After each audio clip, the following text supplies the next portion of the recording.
library. You think you're busy. You're overwhelmed, exhausted, always running, yet your results don't reflect your effort. Here's the truth most people never hear. You don't lack time. You lack priority. You work like an employee inside your own life. You try to do everything, and that's exactly why you achieve so little. CEOs aren't successful because they work more. They're successful because they decide what not to touch. They cut 90% and multiply results with the 10% that remains. Chapter 1. Thinking in priorities, not tasks. A normal person asks, "What do I need to do today?" A CEO asks, "What actually moves my world forward?" These are not the same question. One fills your day. The other transforms it. Most people believe success is a race of doing more. In reality, success is the art of doing less, but doing the right things so well that everything else becomes irrelevant. Let me ask you something honest. How many of your daily tasks actually matter? Not the ones that make you feel busy, the ones that genuinely change your finances, your direction, your opportunities, or your identity. When you look at your to-do list, how much of it is noise? How much of it exists just to keep you comfortable, distracted, or feeling productive without being effective? Be honest with yourself. That list is full of tasks that have zero impact on who you're becoming. Look at how CEOs operate. They don't try to manage everything. They choose one lever, a lever that, if pulled, creates a chain reaction. In business, it might be one partnership, one hire, one system, one decision. In your life, your lever could be mastering one skill that makes you valuable, creating one system that saves you hours, removing one distraction that kills your focus, cutting one unhealthy relationship that drains your confidence. One lever, not 20. Picture two people working at a cafe. The first spends hours helping everyone, taking every table, rushing, sweating, exhausted. The second focuses only on high-value tasks, critical orders, customer issues that cost money, logistics that increase efficiency. At the end of the day, who produced more value? Not the tired one, the focused one.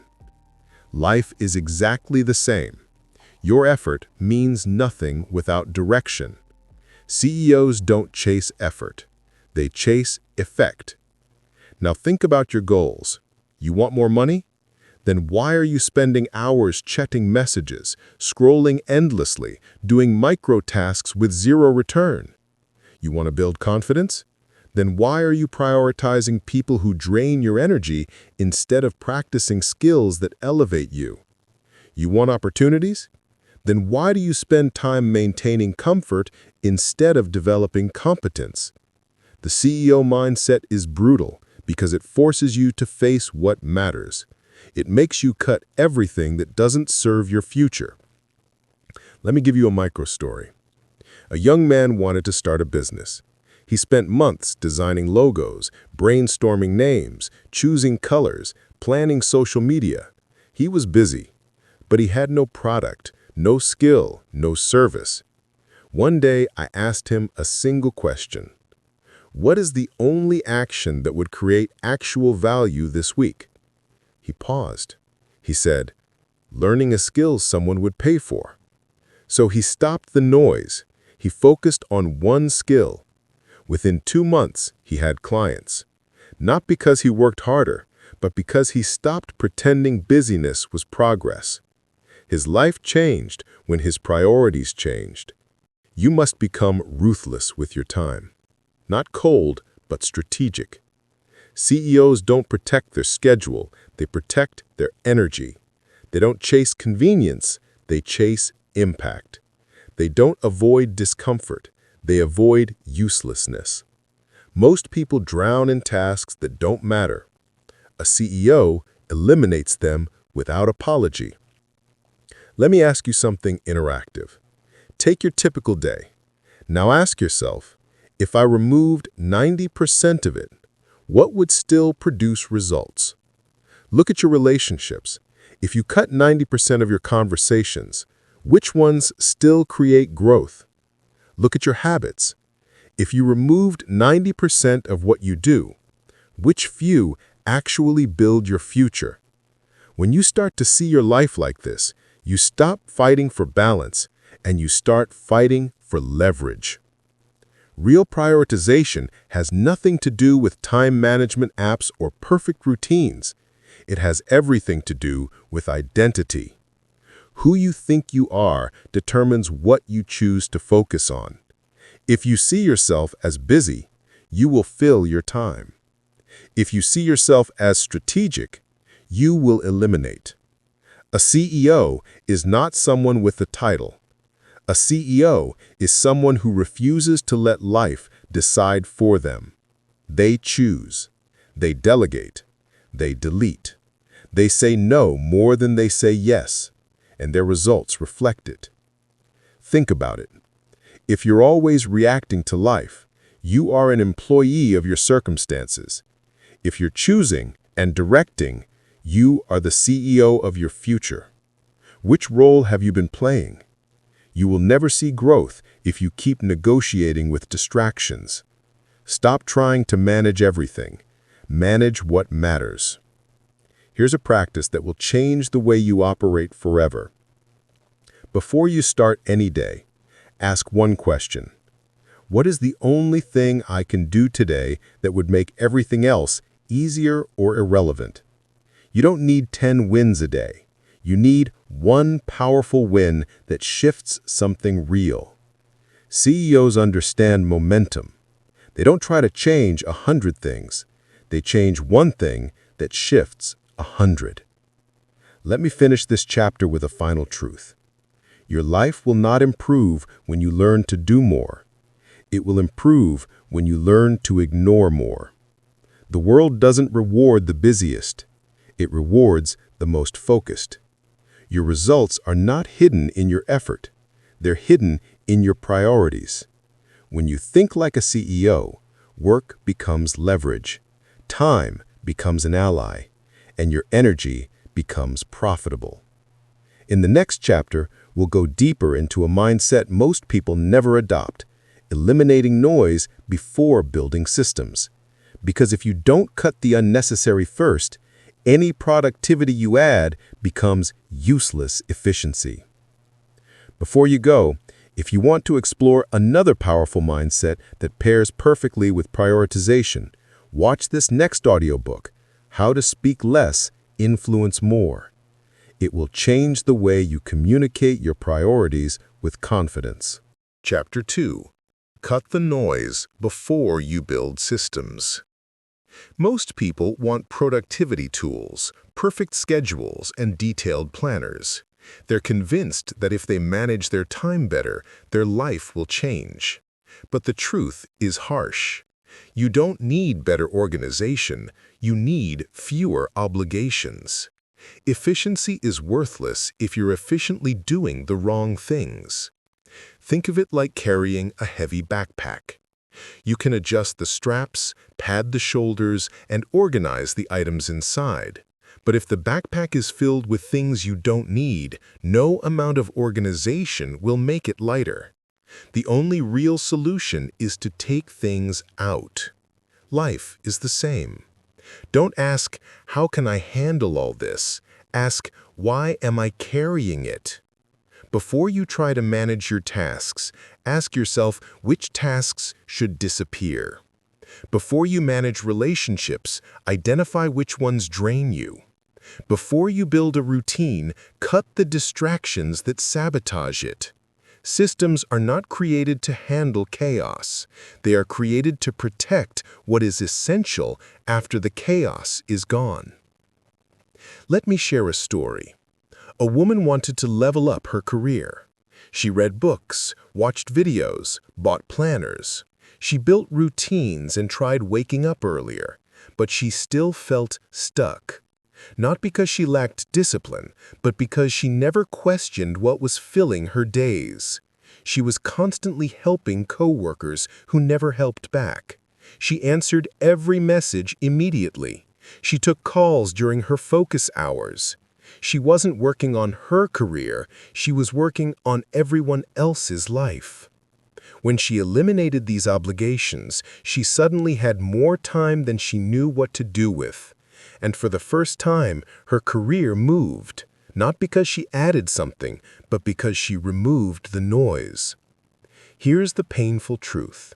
You might be stuck not because you're lazy, but because your time is consumed by things that don't deserve you. Busy people aren't productive, they're crowded. They're full of tasks that look important but create zero progress. So ask yourself sincerely, who and what is eating your time? Make it interactive. Think of one thing you constantly do that brings no long-term value. It might be checking messages constantly. It might be useless online browsing. It might be conversations with negative people. It might be tasks that impress no one and impact nothing. Now imagine your life without that one thing. Feel how lightweight that sounds. That clarity is the beginning of prioritization.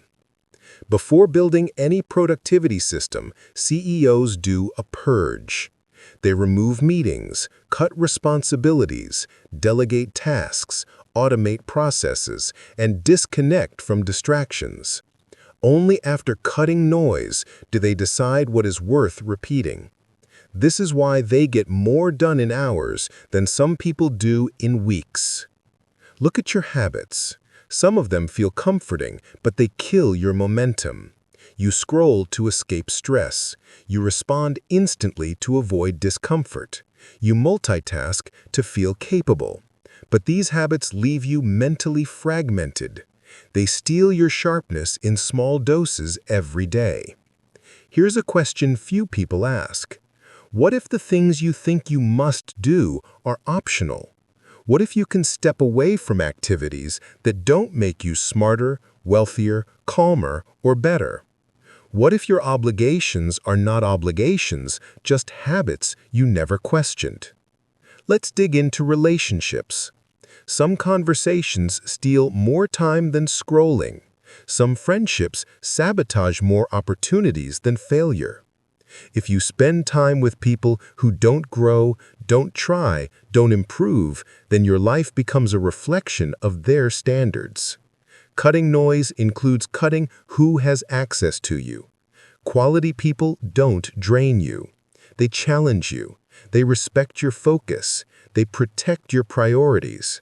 They multiply your energy instead of consuming it. When you remove the noise, something powerful happens. Time expands, clarity sharpens, ideas appear, energy returns. Suddenly, you don't need productivity hacks, you just need fewer drains.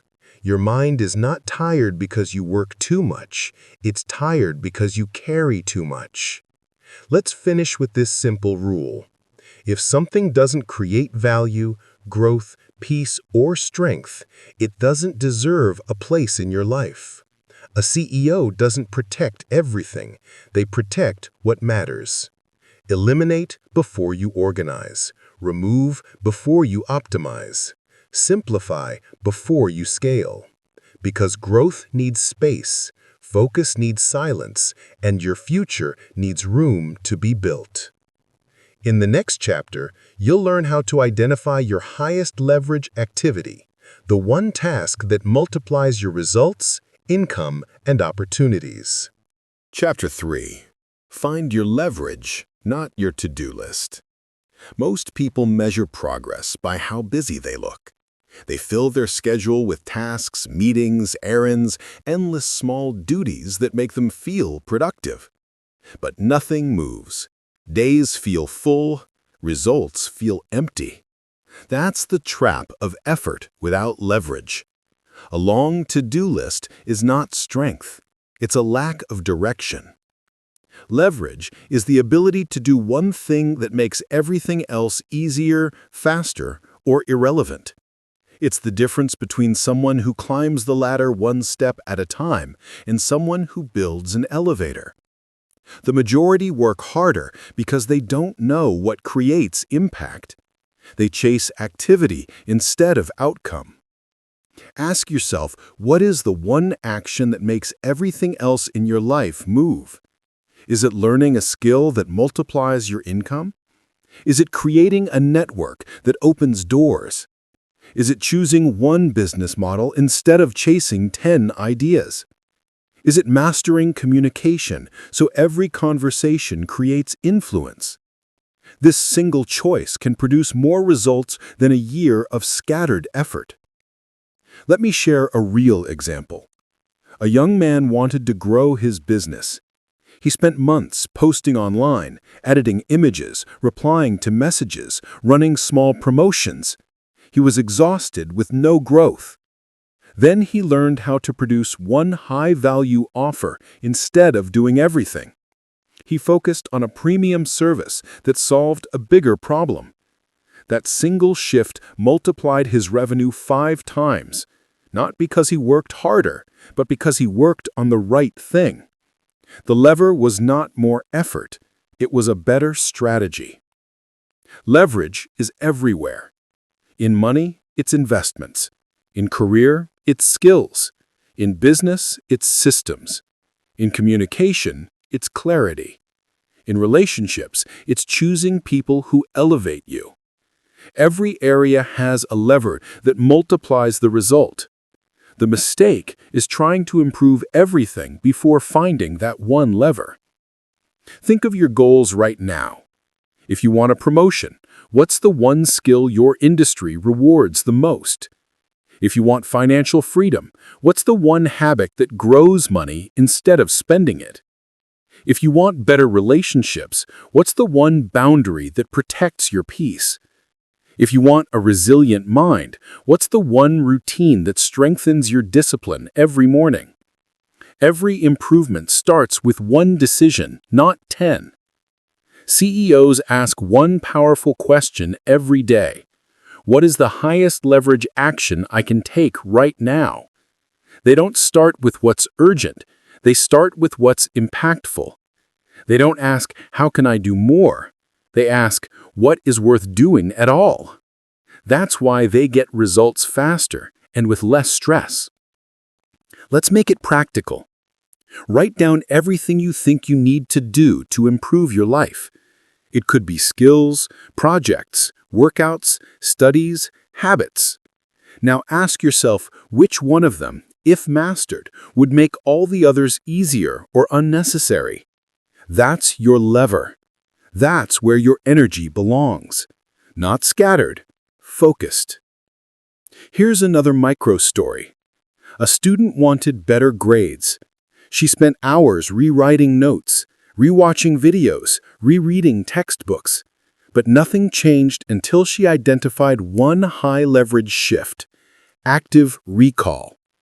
Instead of consuming information, she practiced retrieving it. That one technique doubled her results. Same brain, same intelligence, different lever.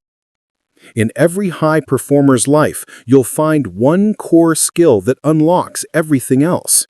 For athletes, it's recovery. For leaders, it's communication. For investors, it's patience. For coders, it's problem solving. For entrepreneurs, it's decision-making. Not 10 skills, one mastered skill that multiplies all others. You don't need more hours. You need more impact per hour. You don't need more energy. You need better allocation. You don't need to be everywhere. You need to be where it matters. And once you find your lever, protect it. Remove distractions. Build around it. Multiply it. Let it compound. Leverage is the modern currency. In a world where everyone is busy, the person who chooses wisely becomes unstoppable. CEOs understand this. Athletes understand this. Investors understand this. Now it's your turn. Let's finish with a question that can rewire your entire future. What is the one skill, habit, or action that, if mastered, would change the entire trajectory of your results? Find it, focus on it, build your life around it, because one high-leverage choice is worth more than a lifetime of scattered effort. And the moment you choose leverage, you stop working like the crowd and start working like a leader. Chapter 4. Schedule outcomes, not hours. The average person schedules tasks. The successful person schedules results. That's why one person can work 10 hours and produce nothing, while another works 2 hours and changes the trajectory of their future. Time does not create results. Priorities do. Most people look at their day and ask, what do I have to do? CEOs ask, what must be accomplished? One question creates pressure. The other creates clarity. The difference is the difference between surviving and building. Let's make it simple. Your calendar should not be a cage of obligations. It should be a tool to create outcomes.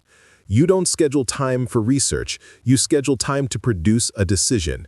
You don't schedule time for studying. You schedule time to master one chapter.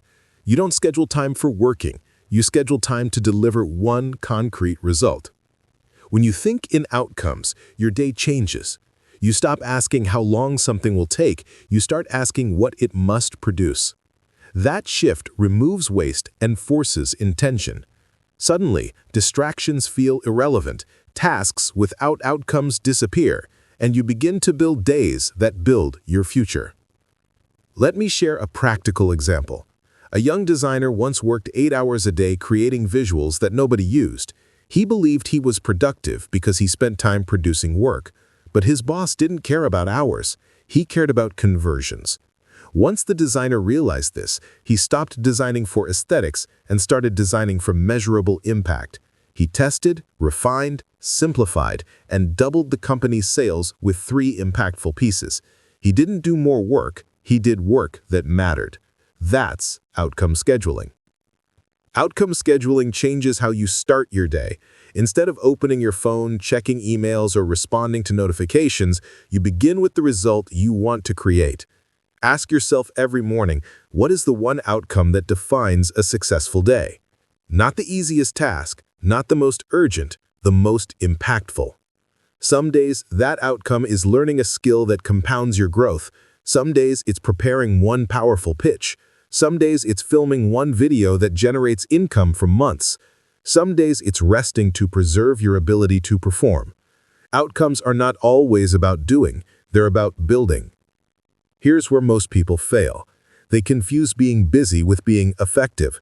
They fill their calendar with noise, but noise produces nothing. CEOs protect their time because they know that a single hour of deep, focused work is worth more than 8 hours of fragmented attention. They eliminate meetings with no purpose. They remove tasks that don't produce results. They delegate what doesn't require their mind. Why? Not because they are lazy, because they understand value. Imagine if, instead of planning 50 tasks, you planned one outcome a day for 30 days. You would create 30 meaningful results. Not 30 attempts, not 30 half-finished efforts, 30 completed, measurable outcomes. That's how people break through in 1 year while others stagnate for 10. To schedule like a CEO, follow this simple routine. Step 1. Write down everything you think you need to do. Step 2. Eliminate what doesn't move your future forward. Step 3. Choose the one outcome that matters most. Step 4. Schedule a block of protected time dedicated only to that outcome. Step 5. Don't stop until it's complete. Not perfect, complete. Notice something. This system forces completion. Completion builds confidence. Confidence builds momentum. Momentum builds opportunity. This is how people transform their life faster than expected. They don't work longer. They finish what matters. Here's a question to ask before you schedule anything. If I do this today, will my life be different tomorrow? If the answer is no, it's a distraction. If the answer is yes, protect it like your future depends on it, because it does. Your calendar is a declaration of your priorities. When you fill it with noise, you send a message that nothing in your life is important enough to finish. When you build it around outcomes, you send a message that your future matters now. Let's end with a thought that should follow you every morning. Your time is a tool, not a trophy. Don't show it off by filling it. Use it by finishing something that counts. That's how CEOs build companies. That's how creators build brands. That's how individuals build a life worth living. Not by being busy, but by being decisive. In the next chapter, we'll go deeper into a habit that separates achievers from dreamers. The power of saying no to protect your outcomes. It's time to learn how to guard your focus like your wealth. Before we continue, if you want a powerful mindset that reinforces calm decision-making and emotional strength, listen next to The Power of No Reacting. Chapter 5. The Discipline of Saying No. When CEOs remove a task, they don't feel guilty. They feel strategic. Removing is how they win. They know that every yes steals time from something more valuable. They know that focus dies from addition, not lack. Most people fail not because they choose the wrong goals, but because they let the world break their attention into fragments. Let's be honest. Your results are not destroyed by big mistakes. They're eroded by constant interruptions. People asking for quick favors, messages demanding instant replies, plans that don't matter, content that distracts your mind, invitations that waste your time. You don't lose your future in one moment. You lose it through repeated leaks. High performers guard their focus like a vault. They don't apologize for it. They don't explain it. They enforce it. You must learn to do the same. Saying no is not rejection. It's protection. You're not refusing people. You're refusing distraction. You're protecting your outcomes. You're protecting your future. Let me share a micro story. A software engineer wanted to build his own app on the side. He said yes to every request at work. Extra tasks, small favors, quick fixes, tiny meetings. He was praised for being helpful. He felt busy and important, but his app never moved. One day, he decided to say no to anything that wasn't in his job description or his top priorities. In 6 months, he built an app that now pays him more than his salary. Same talent, same hours, different boundaries. A powerful future doesn't come from effort alone. It comes from defended effort. The sharper the focus, the faster the progress. Every yes should be evaluated. Does it build your life or just fill it? Does it multiply results or only drain attention? Does it make you grow or just keep you busy? Most people fear saying no because they want to be liked. But being liked without being respected is a trap. CEOs are not afraid of disappointing someone if it protects their mission. They know that trying to please everyone is the fastest way to betray yourself. And when you betray your goals, the people you were trying to please won't save you from regret. Here's a simple truth. If you don't choose your priorities, someone else will choose them for you. And their choice won't build your life. So you must practice saying no with clarity, not guilt. You don't need excuses. You don't need to explain. A simple, clear refusal is enough. I can't commit to this. This doesn't align with my priorities. I'm focusing on one project right now. That's it. Respectful, firm, final. Notice something. When you say no, you are not closing a door. You are clearing a path. You are freeing your attention for the outcome that matters. You are channeling your energy into something that grows. You are building instead of leaking. In business, saying no creates better products. In relationships, saying no creates healthier boundaries. In career, Saying no makes you respected. In personal growth, saying no gives you time to grow. The discipline to refuse is not selfish, it's strategic. It's how you protect what you're building. Let's finish with a question that will determine your trajectory more than talent, more than effort, more than intelligence. What do you need to stop saying yes to so your future can finally begin? Sit with that question. Answer honestly, and when the answer comes, protect it. Saying no is a lever. When you pull it, your life sharpens, your outcomes accelerate, and every yes you keep becomes more powerful. That's how CEOs multiply results, not by doing more, but by refusing what doesn't matter. Chapter 6. Making Fast Decisions with Confidence. Most people believe success comes from perfect choices, but in reality, success comes from consistent choices. Small decisions made quickly move you forward, while perfect decisions made slowly keep you stuck. You don't need perfect clarity to act. You need enough clarity to start. Let's break a myth. Smart people don't make better decisions. They make decisions faster, then adjust. The world doesn't reward the person who waits to be sure. It rewards the one who learns through action. Every strong decision becomes feedback. Every weak decision becomes a lesson. Either way, you move. That movement compounds. Let me give you a real example. A young entrepreneur once spent 6 months comparing software tools for his business. He watched videos, read reviews, asked opinions, tested features. Finally, he chose one. Then his competitor, who picked a tool in 2 days, spent those same 6 months building products. Guess who won? Not the careful researcher, the fast decision maker. Speed creates advantage.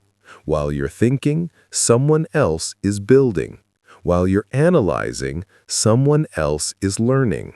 While you hesitate, someone else is being seen. Perfection is not progress. Progress creates options.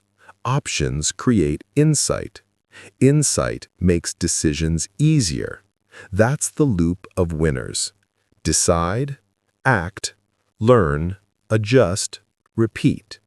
But how do CEOs decide quickly without anxiety? They use a simple mental filter. They ask 3 questions.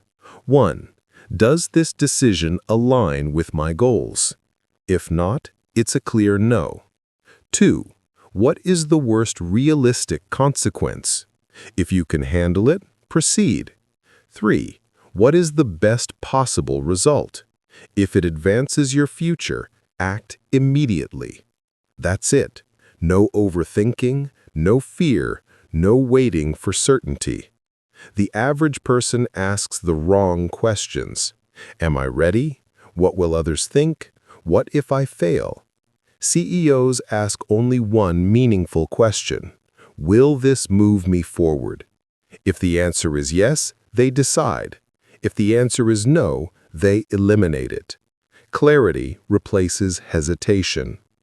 Decision-making is a muscle. The more you use it, the faster and stronger it becomes. The less you use it, the weaker you get. That's why indecision grows over time. You train your brain to doubt, but confidence grows the same way. You train your brain to choose. You don't become confident before deciding. You become confident by deciding. Here's a simple truth. Every choice teaches you something.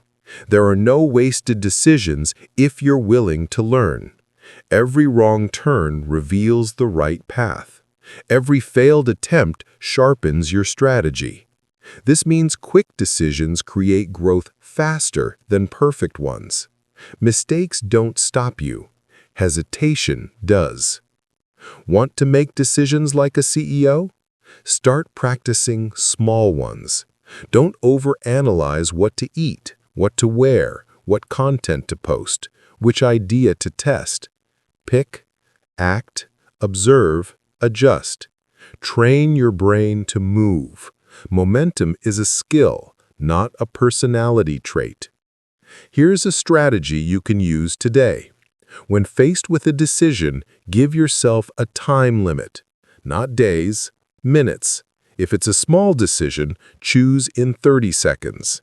If it's important, choose in 10 minutes. If it's life-changing, choose in 72 hours. But never stretch decisions beyond their value. Time spent deciding does not increase quality, it only increases doubt. Let's end with a truth that separates achievers from overthinkers. Life rewards those who act, not those who wait. Think with clarity. Decide with speed. Correct with humility. That's how CEOs build companies. Leaders build influence, and individuals build a future they can be proud of. The more you decide, the more you create. The more you create, the more you win. Momentum is the real intelligence. Chapter 7. Build systems that grow without you. A system is a process that produces results repeatedly with less effort each time. When you build a system, success becomes predictable instead of accidental. You don't hope to improve, you ensure progress. That's how high achievers stay consistent while everyone else burns out. Most people approach goals with intensity. They push hard, then crash, then restart, then quit. They repeat the same cycle for years. Systems break that cycle because they remove emotion from progress. You don't need to feel motivated. You just need to follow the structure that you put in place. Let me show you a simple example. Someone wants to get fit. They start with massive workouts, strict meals, heavy rules. They push hard for a week, then fail because the plan was designed for energy, not for life. That's motivation-based effort. Now imagine a system. Go to the gym every day at the same hour, only 20 minutes. It doesn't matter how hard you train. The system is showing up. After weeks, strength, habit, and identity grow automatically. The result comes from consistency, not intensity. Systems protect your future from your mood.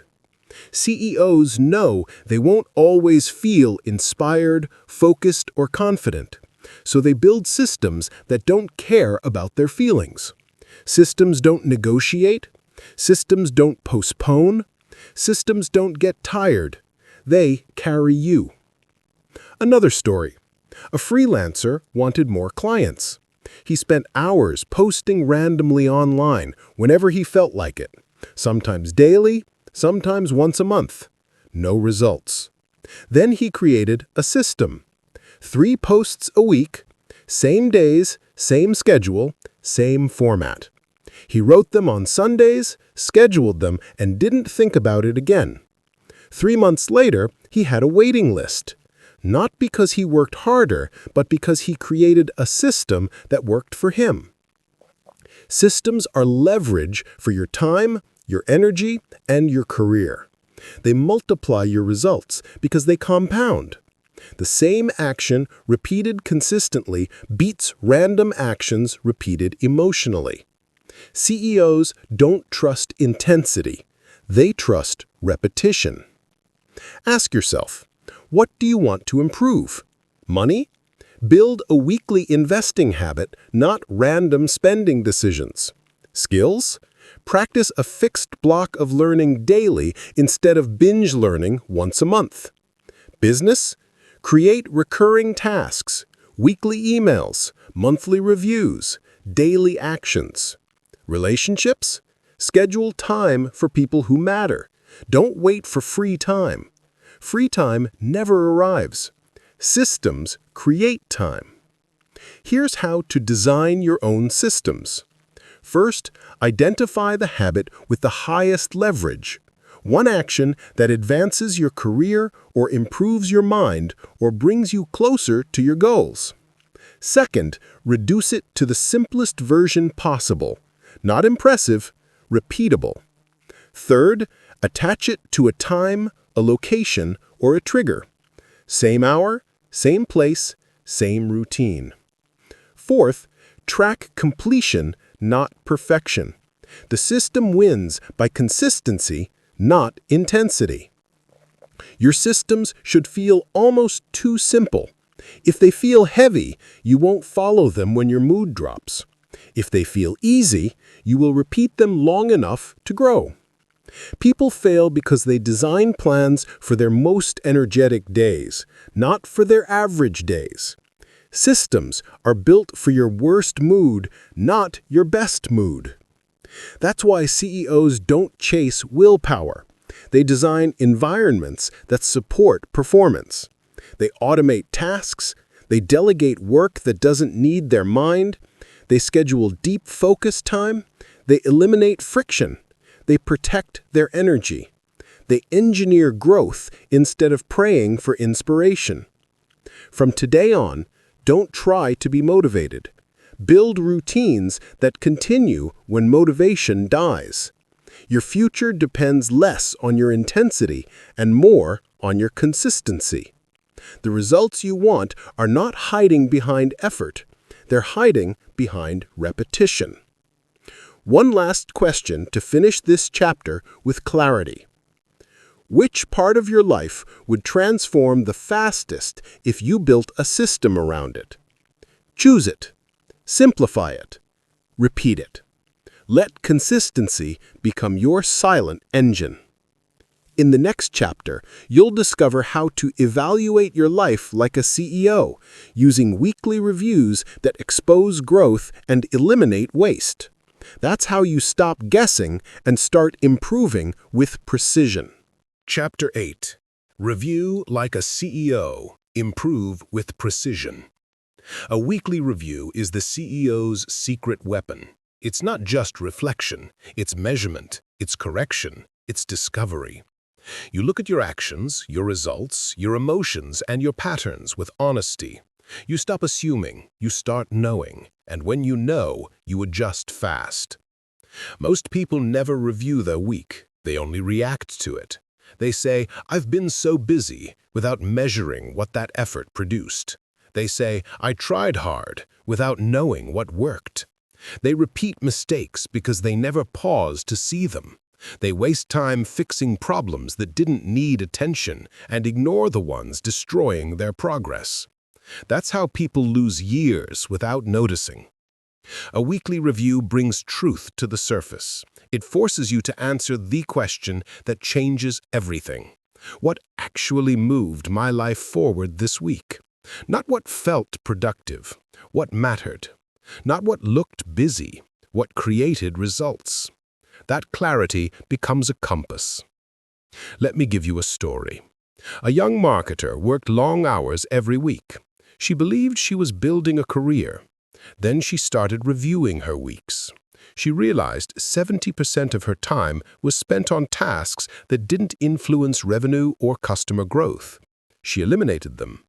In 3 months, she doubled her value, became harder to replace, and earned a promotion. She didn't increase effort, she increased accuracy. This is the power of review. It helps you see reality before reality hits you. You fix mistakes before they become consequences. You strengthen habits before they break. You target what multiplies results and eliminate what blocks them. Here's how CEOs review. They don't ask, "What did I do?" They ask, "What did I create?" They don't ask, "How hard did I work?" They ask, "What outcomes did that work produce?" They don't ask, "How busy was I?" They ask, "What would I remove if I had to cut my week in half?" These questions expose leverage. They reveal wasted energy. They sharpen focus. They build growth. Make your weekly review simple and sharp. Ask yourself 3 questions every week. 1. What created the strongest results? 2. What did I do that produced nothing? 3. What should I stop, refine, or double? That's it. Improvement doesn't come from long analysis. It comes from short honesty. Your review should be emotionless. No guilt for what you missed, no pride for what you did, only clarity. The goal is not to judge yourself. The goal is to track reality so you can grow faster. CEOs don't waste time feeling bad about mistakes. They correct them. They don't celebrate effort. They celebrate effectiveness. But here's the deeper power. A weekly review builds identity. When you measure progress every week, you stop living blindly. You start leading your life like a business. You become the CEO of your time, your habits, your growth. You don't depend on luck. You build results with intention. You will notice something as soon as you start reviewing. Most things you think are important are distractions. Most tasks that take your time don't move your future. Most effort depends on emotion instead of outcomes. And a small group of actions, so small you barely notice them, create the majority of your progress. That small group deserves your protection. Let's close with a challenge that will change how you work forever. For the next 4 weeks, review your life every Sunday.